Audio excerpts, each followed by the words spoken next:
Politique, des Français tirés au sort et un semblant de grand débat, Emmanuel Macron ressort ses meilleures recettes au chevet de l'Union européenne. Depuis Strasbourg, le chef de l'État a donné le coup d'envoi, ce dimanche 9 mai de « La conférence sur l'avenir de l'Europe », une vaste consultation citoyenne sur laquelle il entend bien peser, à quelques mois de plusieurs échéances cruciales. À l'initiative de ce nouveau processus extrêmement ambitieux et très large, selon ses mots, le président de la République s'est félicité d'un exercice inédit pour envisager notre avenir pour les 10 prochaines années, loin du défaitisme ambiant qui touche le vieux continent en marge des crises liées à la pandémie de coronavirus. Notre démocratie européenne est une démocratie de compromis, d'équilibre, ce qui est une vertu que nous devons protéger, mais c'est aussi une faiblesse quand elle s'étouffe dans ses propres procédures. Nous devons décider plus vite et plus fort, a-t-il notamment lancé, avant que les chefs des 3 institutions européennes prennent la parole, comme s'il jetait les premières pistes autour de cette consultation, et les bases de son programme lorsque la France prendra la présidence tournante de l'UE au mois de janvier 2022. Ce qui va se passer en France comme un air de déjà-vu, la déclinaison nationale de cette initiative est prévue avec l'organisation en septembre, de consultations citoyennes, de Français tirés au sort à travers le territoire. Nous organiserons des débats citoyens dans chaque région et j'ai demandé à tous les membres du gouvernement de s'y impliquer, a ainsi annoncé le président de la République à Strasbourg. Parallèlement, Paris compte plus particulièrement sonder de jeunes Français pour recueillir leurs attentes à l'égard de l'Europe, car cette conférence, nous la devons à notre jeunesse. C'est à elle que nous avons demandé les efforts les plus cruels, les plus difficiles, pendant cette crise et c'est pour elle que nous bâtissons ce nouveau temps, selon les mots du chef de l'État. En France, nous lançons aujourd'hui une large consultation en ligne qui permettra à au moins 50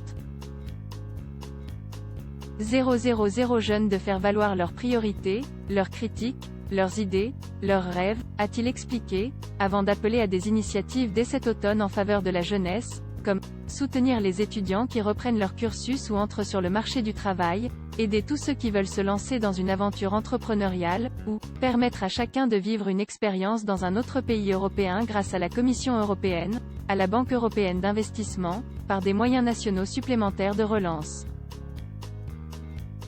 Voilà pour les pistes. Quant aux conclusions, elles sont attendues pour le mois de mars 2022. Un calendrier qui tombe à pic pour le chef de l'État dans l'optique de faire de sa présidence de l'UE un atout pour la présidentielle de mai 2022. Le tout fera un programme pour 2022. Emmanuel Macron a d'ailleurs demandé à ses homologues, ce dimanche à Strasbourg, de s'engager à tenir compte de la synthèse des débats pour réformer l'Europe. J'en prends l'engagement au nom de la présidence française du Conseil de l'Union européenne au premier semestre 2022, que les travaux de la conférence, largement justement, nourriront, et nous aurons pour cela besoin de l'engagement de tous, a-t-il annoncé d'un ton solennel. Restent toutefois plusieurs écueils pour le président de la République. Les négociations laborieuses sur le fonctionnement de l'Assemblée plénière de 433 membres composée pour cette conférence n'ont abouti que vendredi, soit 2 jours avant le grand discours inaugural d'Emmanuel Macron. Elles ont contribué à jeter le doute sur la capacité et la volonté des dirigeants de l'Union européenne de tirer de cette consultation de véritables orientations politiques, à l'heure où ils butent sur plusieurs sujets sociaux à l'échelle du continent. Mais la principale inconnue reste la participation des citoyens, après une précédente consultation en 2018 qui s'était perdue dans les limbes et une initiative du même ordre en 2002 qui avait accouché du projet de constitution européenne anéanti par le « non » des référendums français et néerlandais. Un plébiscite serait, pour le chef de l'État, un indéniable atout à faire valoir en vue de la présidentielle.